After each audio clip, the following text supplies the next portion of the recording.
বাবা, যখন মালাকুল মউত আসবে আপনার কলিজাখানাতে হাত দিয়ে বলবে, আত্মাখানে হাত দিয়ে বলবে, এই আল্লাহর বান্দা, যদি আপনার রেজাল্ট ভালো হয় তো আপনাকে ডাক দিয়ে বলবে আপনার কোনো চিন্তা নেই, আপনি বেরিয়ে আসুন। আপনাকে আহ্বান করবে, আপনাকে মহামনিবের ডাক পড়ে গেছে, আপনাকে থাকা চলবে না, চলুন আল্লাহর কাছে।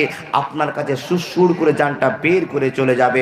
যখন ফারিস্তা নিয়ে যাবে, যখন ফারিস্তা নিয়ে যাবে আত্মাখানাকে সুন্দর করে রুমালের ভিতরে কবজাই করে যখন ফারিস্তা নিয়ে যাবে, তখন এই মৃত ব্যক্তি খাটে শুয়ে শুয়ে তাকিয়ে থাকবে, আল্লাহ, যে প্রাণবায়ুটাকে আমি দেখেছিলাম আমার ভিতরে 60 বছর ছিল, আজকে কেউ আমার প্রাণবায়ুকে নিয়ে চলে যাচ্ছে। দয়াল আল্লাহ রে, তুমি আমায় রহম করো না। তুমি রহিম, তুমি রহমান, তুমি মেহেরবান। দয়াল আল্লাহ রে, তুমি আমায় রহম করো না।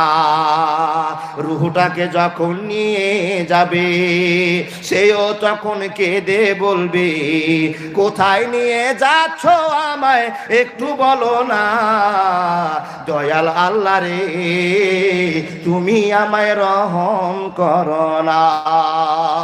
রুহটাকে যখন গড়ে শোয়াইবে তাকে তখন কত লাগবে। রুহটাকে যখন গড়ে শোয়াইবে তাকে তখন কতই লাগবে। বুক ফুটবে, মুখ ফুটবে না।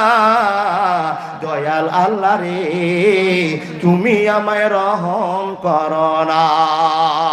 বিশ্বনবী বলছেন, হে পৃথিবীর মানুষেরা, যখন মানুষের দমটা, যখন আত্মাখানাকে বের করে মালাকুল মউত নিয়ে চলতে আরম্ভ করে, ঊর্ধ্ব গগনে যখন যেতে থাকে, মানুষটা খাটের উপরে শুয়ে শুয়ে আত্মার দিকে লক্ষ্য করে তাকিয়ে থাকে, ওরে তুমি কি এসেছো আমার এত বড় মূল্যবান জিনিসখানাকে নিয়ে চলতে আরম্ভ করেছ।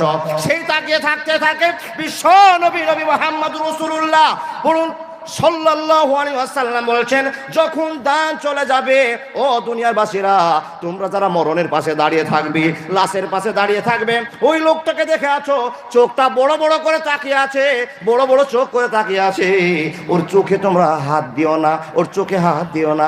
যখন তার জানটা গিয়ে কমপ্লিট হয়ে যাবে, যখন আত্মাটা বেরিয়ে কমপ্লিট হবে রে, লাশটা হয়ে গিয়েছে, মানুষটা মরে গিয়েছে অলরেডি, জান্নাত আপনি খবর পেয়ে গেছেন লোকটা মরে গিয়েছে। যখন মরে কমপ্লিট হবে তখন আপনি চোখটাকে বন্ধ করে দেন, আর কোনো টেনশন থাকবে না। দেখতে দেন, যখন জানকে নিয়ে যাচ্ছে আত্মাকে, কষ্ট অনুভব করছে আর দেখে আছে, তাকে দেখতে দেন। শেষ বিদায় দিয়ে দিয়েছে, শেষ বিদায়, তার জান চলে যাচ্ছে। যাকে এত ভালোবাসা দেখালাম, যাকে এত আগলে রাখলাম, তাকে আমি ধরে রাখতে পারলাম না, চলে যাচ্ছে।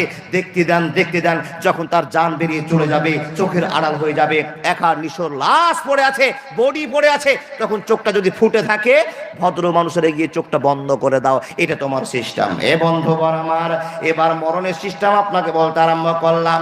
বন্ধুরা আমার, যখনই লোকটা লাশ হয়ে গেল, হঠাৎ করে মাইকে খবর হয়ে গেল, ইমদাদুল ভাই মারা গিয়েছে, সাত্তার ভাই মারা গিয়েছে, জাব্বার আলী মারা গিয়েছে, সকাল 10:30টার সময় মাটি হবে। বন্ধুরে, যখন এই খবরটা হয়ে যায়, তখন লাশ মনে মনে কি কথা বলে এটা আমরা জানলাম না। একটু বিয়াদবি ক্ষমা করবেন, পানি খেতে হবে। হ্যাঁ, 3 দিন থেকে জালসা করে 12টার সময় ঢুকলাম, সকাল 6টার সময় এক্ষুনি ফোন করেছিল, সেই পলাশি, যারা ইতিহাসে পড়েছেন পলাশির যুদ্ধ, সেই পলাশিতে যেতে হবে। বা আপনাদের কাছে যেগুলো কথা বলছি একটু বুঝে আমল করবেন। শুধু ভয় এই জন্য বলছি, মানুষ যদি ভয় করে, একটা মানুষ নামাজি হয়ে যায়, রোজদার হয়ে যায়, আল্লাহকে চিনে নেয়, তাহলে আমি যা জীবনে জালসা করব সব সার্থক হয়ে যাবে। বাবজান, কি হলো, কি কথা বলছিলাম? মরণের টাইম, লাশ হয়ে গেলেন আপনি, আর কোনো খবর নেই, আপনাকে খাটে ফেলা আছে, আর আপনাকে খাটে ফেলিয়ে দিয়ে গোটা পরিবারে রাখলে দৌড়াদৌড়ি করছে। এই লক্ষ্মীপুরের মাকে খবর দাও, সাতঘরের মাকে খবর দাও, নওগাঁতে খবর দাও, 10:30টার সময় লোকটা জানাজা হবে, 1 মিনিট এদিক ওদিক হবে না। বাবজান আমার, হ্যাঁ 10:30টার সময় আপনার সিলেক্ট হয়ে গেছে টাইম, জানাজা হবে, কবরস্থ করা হবে, আপনাকে মাটি দেওয়া হবে। টাইম কত? 10:30টার সময়। কিন্তু যে লোকটা আল্লাহওয়ালা লোক মরছে, সেই লোকটা কি বলছে? খাটে শুয়ে আছে আর আপনি পাশে দাঁড়িয়ে আছেন, সে লোকটা কি বলছে? এ আব্বা, এ চাচা, এ দাদু, এ মা, এ বোন, আমার খাটের চারিপাশে তোমরা সবাই দাঁড়িয়ে আসো। মাগো, তোমার কাছে আমার অনুরোধ, আব্বা গো তোমার কাছে আমার বিনয়, তোমার কাছে আমার চাচা আবেদন, ও চাচা আমাকে দেরি করায়ও না, দেরি করায়ও না, কাদ্দামনি কাদ্দামনি কাদ্দামনি। বন্ধুরা আমার, যদি লাশটা ভালো মানুষ হয়ে যায়, আল্লাহ হয়, যত খাটির চারদিকে মানুষ থাকবে তাদেরকে লক্ষ্য করে বলবে, মাগো আমাকে আর দেরি করায়ও না, আমি আল্লাহর মেহমান হয়ে গিয়েছি, আমাকে আর দেরি করেন, আল্লাহর ঘরে রেখে আসো, আমাকে কবর তাড়াতাড়ি করে দিয়ে দাও। লোকটা বারবার আওয়াজ করবে রে বন্ধু, পৃথিবীর সবাই শুনতে পাবে, মা বাপ শুনতে পাবে না, পৃথিবীর সব জীবজন্তু শুনতে পাবে, সবাই খবর জানছে লোকটা কি চাইছে রে, ইল্লা মানুষ শুধু জানতে পারবে না। আপনার খাটের পাশে আপনি বসে আছেন, বিকট আওয়াজে আপনার ছেলে চিৎকার করে, কাদ্দামনি কাদ্দামনি কাদ্দামনি, মাগো দেরি করেও না, আমাকে ব্যবস্থা করে দাও, তাড়াতাড়ি করে কাফন পরিয়ে দাও, আমাকে আমার ঘরে রেখে আসো, আমার ঘরে রেখে আসো। বারবার চিন্তা করছে, বারবার চিৎকার করছে বন্ধু, কিন্তু আপনার মাইকিং হয়ে গেছে 10:30টায় মাটি হবে, 10:30টার 1 মিনিট আগে মাটি হবে না, হবে না, হবে না। এই বাবা, আপনি যে খাটে পড়ে পড়ে এত চেঁচাচ্ছেন, পৃথিবীর কেউ আপনার খবরটা নিতে পারছে না, কেউ খবর জানছে না। আপনি বলছেন কাদ্দামনি কাদ্দামনি, আমাকে তাড়াতাড়ি কবরে শুইয়ে দাও, আমি আল্লাহর মুলাকাতে যাব, নবীর ভালোবাসা পাবো, নবীর সঙ্গে দিদার হবে, জান্নাতের মেহমান হয়ে যাব। লোকটা আবেদন করবে, আপনি তো শুনছেন না, 10:30টা টাইম দিয়েছেন। যার জন্যই আপনাকে বলা হয়, যদি মানুষ মরে তো মরার পরে লোকটা ভালো কি মন্দ আমরা কি বলতে পারবো বাবা? একমাত্র জান্নাতের মালিক আল্লাহ, জাহান্নামের মালিক আল্লাহ। আমরা তো জানি না লোকটা চোর ছিল, কিন্তু চোরকে চোর বলা যাবে না, এই জন্য বলা যাবে না, আল্লাহ জানে চোরের ভিতরে কি ভদ্রতা আছে। এজন্য আপনাদের সামনে বলা হয়, যদি ভোর রাতে লোকটা মারা যায় তো তাড়াতাড়ি করে 9টা 9:30 চিন্তা করিও না, যত তাড়াতাড়ি তাকে কবরস্থ করা যায়। তার কারণ ও নিজে চাইছে, আমি আর দুনিয়াতে থাকতে চাইছি না, কাদ্দামনি কাদ্দামনি, আমাকে রেখে আসো, আমাকে রেখে আসো, আমি তোমাদের সঙ্গে থাকতে চাইছি না। সে আবেদন করে। বাবা, কিছু কিছু লোক আমাদের ভিতরে আছে যারা আল্লাহর প্রেমে সাড়া দিতে পারেনি, তারা কি বলবে? ওদেরকে যখন রাখা হবে, মানুষ এলান করে দেবে, হে অমুক গ্রামের মানুষেরা, আজ রাতে লোকটা মারা গিয়েছে, তার জানাজা হবে সকাল 11টার সময়। তখন ওই মৃত ব্যক্তি বলবে, ওগো আব্বা, ওগো দাদা, ওগো চাচা, আমাকে কোথায় তোমরা রাখতে যাবে? না না না, আমাকে রাখতে যেও না, 11টায় কেন তোমরা টাইম করেছো? আমাকে 1টার সময় মাটি দাও, আমাকে সন্ধ্যার সময় মাটি দাও, আমাকে দেরি করে নিয়ে যাও, আমাকে দেরি করিয়ে নিয়ে যাও। বন্ধুরে, যারা খারাপ লোক বলবে, ওই লোকগুলো খাটে বসে বসে এত জোরে চেঁচাবে আর এত জোরে চিৎকার করবে, পৃথিবীর কেউ খবর জানবে না, জানবে না, জানবে না। ওই লোকটা কি বলছে? আইনা তাজহাবুনা বিহা, আইনা তাজহাবুনা বিহা, আইনা তাজহাবুনা বিহা। আমি কোনো খবর জানি না, কবরের কোনো গ্যারান্টি জানি না, কবরের কোনো ভয়াবহতা সম্পর্কে জানি না। মা গো, আমাকে ওই কবরে রেখে আসিও না, আব্বা গো আমাকে ওই কবরে দিয়ে আসিও না, আমি ওখানে থাকতে পারবো না। কেমন করে গাছতলায় থাকবো, কেমন করে গাছতলায় থাকবো? আইনা তাজহাবুনা বিহা, কোথায় নিয়ে চলছো, কোথায় নিয়ে চলছো? মাটি আমাকে দিও না, দিও না, দিও না। বন্ধু রে, আপনার কলিজার টুকরো, কলিজার মেয়ে এত রকম করে আপনাকে সুপারিশ করছে, আপনি শুনতে পাবেন না, পাবেন না, পাবেন না। হয়নি, হবে না, হতে পারে না, আমার নবীর সাথে কারো তুলনা। হয়নি, হবে না, হতে পারে না, আমার নবীর সাথে কারো তুলনা। হায়রে, তুলনা তো দূরের কথা, ছায়াও মিলে না। হয়নি, হবে না, হতে পারে না, আমার নবীর সাথে কারো তুলনা। হায়রে, তুলনা তো দূরের কথা, ছায়াও মিলে না। হয়নি, হবে না, হতে পারে না, আমার নবীর সাথে কারো তুলনা। সকল নবী রাসূল ছিলেন খোদার দিওয়ানা, সকল নবী রাসূল ছিলেন খোদার দিওয়ানা। দুই নয়নে দেখবে নবী দিলের তামান্না, সকল নবী রাসূল ছিলেন খোদার দিওয়ানা। দুই নয়নে দেখবে খোদা দিলের তামান্না, শেষ নবীকে ডেকে নিলেন দেখবে রব্বানা। হয়নি, হবে না, হতে পারে না, আমার নবীর সাথে কারো তুলনা। হয়নি, হবে না, হতে পারে না, আমার নবীর সাথে কারো তুলনা। হায়রে তুলনা তো দূরের কথা, ছায়া মিলে না। হয়নি, হবে না, হতে পারে না, আমার নবীর সাথে কারো তুলনা। নারে তাকবীর, একবার বলুন নারে তাকবীর। ইউসুফকে দেখে যারা আঙ্গুল কেটেছে, ইসব নবীর কথা শুনেছেন গো বাবা? এত সুন্দর। তো জুলেখাকে প্রশ্ন করছে, হারে মাগি, কে বলছে? অন্যান্য বান্ধবীরা বলছে, আরে মেয়েটা, তুই যে ইসব কিনে পাগল হয়ে গেছিস, ইসবকে তুই কত ভালোবাসি, আর ছেলেটা বের কেমন দেখতে। তখন জুলেখা বলছে, হারে তোরা শুনবি, ইসবের জন্য আমি কেন পাগল হয়েছি? ইসবটা কেউ ইসব নবী, ইসবের জন্য আমি কেন পাগল হয়েছি তুই জানিস? বলে না জানি না। তার কি রূপ দেখেছিস তুই? আমি জুলেখা ইউসুফকে নিয়ে পাগল হয়ে গেছি, কেন পাগল হয়েছি তুই দেখবি? তো বলে হ্যাঁ দেখবো। তুই একটা ছেলের জন্য পাগল হয়ে তুই রাজপ্রাসাদ হারিয়ে দিচ্ছিস, তোর রাজার স্ত্রী তুই আছিস, আর রাজার স্ত্রীর সঙ্গে রাজাকে বাদ দিয়ে তুই ইউসুফ কিনে পাগলা হয়ে গেলি, যে ইউসুফের কোনো পজিশন নাই, দাম নাই, একটা সাধারণ লোক, তাকে নিয়ে পাগল হয়ে গেলি। তো বলছে রাজাকে এমনি এমনি ছাড়িনি, রাজার চাইতে আমার ইসব আমার কাছে কত জনপ্রিয়, তোকে দেখায়, তোরা দেখবি? তো বলে হ্যাঁ দেখবো। তো বলছে তোদেরকে একটা চাকু দিব, আর একটা করে টমেটো দিব, কিংবা আলু দিব, কিংবা একটা কোনো জিনিস দিব, তোর চাকুটা নিয়ে কাটবি, আর তোদের সামনে ইসব নবী বেরিয়ে আসবে। তোদেরকে চাকু দিয়েছে, মেয়েদেরকে চাকু দিয়েছে, ধর চাকুটা ধর, আর তোরা এখানে পিস পিস করে আমাকে 20টা ফালা করে দেখা, 20টা টুকরো করে দেখা। এই কাজটা দিয়েছে বাবার ইউসুফ নবীকে জুলেখা বের করে নিয়ে আসছে, মেয়েদের সামনে হাঁটিয়ে নিয়ে যাচ্ছে। ইউসুফ নবী হেঁটে যাচ্ছেন, আর জুলেখা পিছন পিছন যাচ্ছেন। মেয়েগুলো ইউসুফ নবীর চেহারা দেখে পাগল হয়ে গিয়েছে। আলু কি কাটবে রে, আঙুল কাটতে শুরু করেছে। আলুর একটা টুকরো হলো না, হাতটি টুকরো হয়েছে। আলু কাটা হলো না, আঙ্গুল কেটে শেষ করে দিয়েছে। ইসব নবীকে ঘরে ঢুকিয়ে আবার জুলেখা বলছে, বোনে রে তোদের আলুর পিস গুলো দেখা। এবার আলুর পিস তো হলো না, সব হাত কেটে বসে আছে। নবী ইউসুফের রূপ দেখে সব পাগল হয়ে গিয়েছে। একবার জোরে বলুন সুবহানাল্লাহ। বন্ধুরে আমার, আল্লাহর নবী নবী মুহাম্মদ বলুন সাল্লাল্লাহু আলাইহি ওয়াসাল্লাম, আদম থেকে যত নবী এসেছে, ইসরাফিলের বাঁশি পর্যন্ত যত নবী, যত লোক আসবে, এদের ভিতরে সবার নেতা, সবার চাইতে জ্ঞান বেশি, সবার চাইতে দাম বেশি।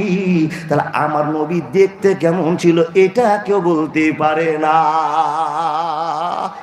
যার এত দাম, যার এত মান, তার দেখনেওয়ালা দামটা অবশ্যই বেশি হতে হবে। তাই কি বলছে, ইউসুফকে দেখে যারা আঙুল কেটেছে, তারা কি আমার নবীর রূপ দেখেছে? ইউসুফকে দেখে যারা আঙুল কেটেছে, তারা কি আমার নবীর রূপ দেখেছে? আরে দেখতো যদি কেটে দিত কলিজা খানা। হয়নি, হবে না, হতে পারে না, আমার নবীর সাথে কারো তুলনা। হয়নি, হবে না, হতে পারে না, আমার নবীর সাথে কারো তুলনা। হায়রে তুলনা তো দূরের কথা, ছায়াও মিলে না। হয়নি, হবে না, হতে পারে না, আমার নবীর সাথে কারো তুলনা। জোরে জোরে বলো সুবহানাল্লাহ। ভাই, তাহলে এতগুলো মানুষের ভিতরে দুটো মানুষ পেলাম। এক মানুষ বলবে কাদ্দামণি, তাড়াতাড়ি কবরে রেখে আসো, আর এক মানুষ বলবে আমাকে রাখিও না, আমাকে দেরি করাও। এই আওয়াজটা পৃথিবীর সব জীবজন্তু শুনতে পায়, ইল্লা মানুষ, শুধু মানুষ শুনতে পাই না। তে কত জোরে কত জোরে কিভাবে চেঁচাচ্ছে আমরা অনুভব করতে পারি না। লোকটাকে যখন আমরা কবরস্থ করে দিলাম, লোকটাকে যখন কাফন দাফন করে দিলাম, আমাদের দুনিয়ার সিস্টেম আছে। আপনাদের কোন গোষ্ঠীর লোক যে আপনাদেরকে বলেছে মাটি দেওয়ার পর আর 1 মিনিট কবরে থাকতে হবে না? আপনাকে কোন বংশের লোক, কোন লোক যে বলে দিয়েছে, আর আপনি সেটা মানতে শুরু করেছেন? বাবা, যেমনি মাটি দেওয়া হলো, তার মানে যাতে আপনি এরকম আপনার টাইম আছে, টাইম আপনার হাতে নাই যে 3 খাবল মাটি যদি যাওয়ার সুযোগটা দূর থেকে চালিয়ে দিয়ে আপনি চলে যাবেন, এত আপনি তাড়াহুড়ায় ব্যস্ত আছেন। কিন্তু আপনাকে এটা কি বলেছে, যারা এই লাশের জন্য দোয়া করবেন তারাই ভদ্রতা পাবেন। আপনাকে মাটি দেওয়ার জন্য আপনি এসছেন, দূর থেকে এসছেন, আর লোকটাকে কাফন তাফন করে দিয়ে মাটি দেওয়ার পরে আপনি সুরসুর করে হাঁটতে শুরু করলেন। আপনাকে কেউ বলেছিল বাবা যে দোয়া করবেন না? বলেছিল না, বলেনি। কিন্তু আপনি সাধারণ ভাষায় চলতে আরম্ভ করেছেন, দোয়া করতে হবে না। কি দোয়া করতে হবে না? হাত তুলে দোয়া করতে হবে না। আচ্ছা, হাত তুলে দোয়া করলাম না, আমার ভাইটা যে কবরে রেখে আসছি, আল্লাহকে একটা কথা বলবেন, আল্লাহ আমার ভাইকে রেখে গেলাম, আমার দাদাকে রেখে গেলাম, আমার আত্মীয় স্বজনকে রেখে গেলাম, একটা মুসলমানকে রেখে আসলাম, আল্লাহ তুমি তার হেফাজত করিও। দুনিয়াতে তার জন্য এত দোয়া করলেন, যেদিন তাকে শেষ জায়গায় রেখে আসছেন তার জন্য একটা দোয়া করবেন না? তো কি দোয়া করবেন? মাওলানা আল্লাহুম্মা মাগফির লাহু, আল্লাহুম্মা মাগফির লাহু ওয়া সাব্বিতহু। এই জন্য বলি না আটকে ধরে আছি বাবা, এখানে গ্রামের ব্যাপার আছে জি, এই জন্য ধরে আছি। আল্লাহুম্মা মাগফির লাহু ওয়া সাব্বিতহু কথাটা ইজি জানা, কিন্তু বলতে পারি না। এদিকে হাই থারা বসে আছে, গ্রামের ভুল হলে টুকে দেবে। কার জন্য কিরকম দোয়া করলাম? আপনারা তো শুনেন যে হাত তুলে দোয়া করলে মজা লাগে, রব্বানা যালামনা আনফুসনা। এই দোয়াটা কার জন্য হলো আর কি জন্য হলো এটা তো আপনি টোটালি বুঝেন না। মুলবি দোয়া করবেন নিজের জন্য, আর আপনি বলছেন আল্লাহ আমি মুলবির জন্য কবুল করলাম, মুলবিকে তুমি কবুল করো, আমি সাপোর্ট করলাম, আমিন আমিন, সাপোর্ট করলাম। মুলবি নিজের জন্য দোয়া করলে আর আপনি সাপোর্ট করে চললেন বাবা। কিন্তু মরা ভাইয়ের জন্য কি দোয়া করলেন? আল্লাহুম্মা মাগফির লাহু ওয়া সাব্বিতহু। আবার ব্যতিক্রম আছে বাবা, যদি মেয়ে মানুষ মরে তো কি হবে মাওলানা? আল্লাহুম্মা মাগফির লাহু ওয়া সাব্বিতহু আপনি বললেন, এই বিয়ার লাগিয়ে দিলে কিন্তু আপনার চলবে না বাবা। যেটা আপনাকে বলতে বলি সেটা বলেন। তার কারণ লোকটাকে কবরে ঢুকিয়ে দিয়েছেন, মাওলানার কাছে শুনবো, তারপরে মেয়েদের জন্য দোয়া করব। কি করবেন জি? মোবাইলওয়ালা, ইউটিউবওয়ালা, একটু নিচে করে দাও তো বাবুরা, একটু নিচে করে দাও তো, লোকে দেখতে পাচ্ছে না। বাবা কি করবেন জানেন? যত বক্তাতে কামাই করছে তত মোবাইলে কামাই করছে জি। যেখানে যাচ্ছি মাইক বাজছে, তো কার ওয়াজ চলছে জি? একটা আচারওয়ালা মাইক বিক্রি, আচারওয়ালা রাস্তায় ঘুরছে বাবা মাইক বিক্রি করে, তো চলছে। তো হঠাৎ করে আমি তার পাশে গিয়ে বলছি, আমাকে আচার খাওয়া। তো বলছে পয়সা দাও। আমি পয়সা দেবো না, ফ্রিতে আচার খাবো। শামসি এলাকার কথা বলছি, ফ্রিতে আচার খাবো। তোরা ফ্রিতে আচার দেবো মানে আপনাকে? বলে তুমি আমাকে ব্যবহার করে লাখ লাখ টাকা কামাই করবে, তুমি একটা আমাকে আচার খাওয়াবে না? মানে আমারই ওয়াজ চলছে আর আমি ঠিক টাইমে ওখানে পড়েছি জি। ইউটিউব আলারা বাবা প্রচুর পয়সা কামাই করছে, তাদেরকে সাহায্য করেন। আমার ওয়াজটা চলছে, তো যদি খালি একবার দেখে না যে এমদাদুলের ওয়াজটা চলছে, তাহলে ওর অ্যাকাউন্টে একটা টাকা ঢুকবে, ভিউ যত বাড়বে টাকা পাবে। তাই ভাই আমার করতে আরম্ভ করেছে। আপনারা সবাই দেখেন, ইসলাম প্রচার হচ্ছে, মোবাইল যেরকম উপকারও করেছে অপকারও করেছে। কি বলছিলাম কথা? কবরে রাস্তাকে রাখা হলো, হ্যাঁ? যখন রাখা হচ্ছে বাবা, যদি ভালো মানুষ হয়, সঙ্গে সঙ্গে দুটো ফারিস্তা কবরে ঢোকে, দুটো নীল চক্ষু বিশিষ্ট ফারিস্তা আসবে, আসার পর বলবে, হো আল্লাহর বান্দা, উঠে যাও, উঠে যাও, উঠে যাও, তোমাকে 3টা প্রশ্ন করা হবে। এই 3টা প্রশ্নের সওয়াল জবাব তোমাকে করতে হবে। বান্দা উঠে বসবে, যখনই উঠে বসে দেখা, যদি ইমানদার হয়, ইমানের টাইমটা দেখে এসে বলবে, ওগো আল্লাহর বান্দারা, কে তোমরা আছো? এই যে আমার চায়েটা ঢাল হয়ে গিয়েছে, কবরে আমাকে বসিয়ে দিয়েছো, আমার আসরের টাইম হয়ে গিয়েছে, আমাকে উজু করতে দাও, উজু করার পানির ব্যবস্থা করে দাও, আমি উজু করব, নামাজ পড়বো।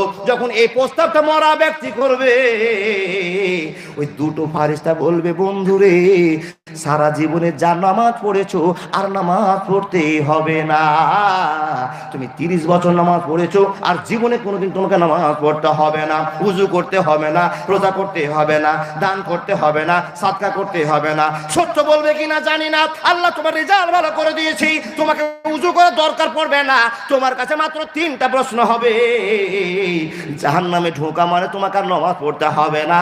তুমি যার নামাজ পড়েছো, কাদ আফলাহাল মুমিনুন আল্লাযীনা হুম ফি সালাতিহিম খাশিউন, তুমি যা কর্ম করে নিয়েছো, এই কর্মের ফলাফল তোমার কবরকে উন্নত করে দিয়েছি। নামাজ পড়তে হবে।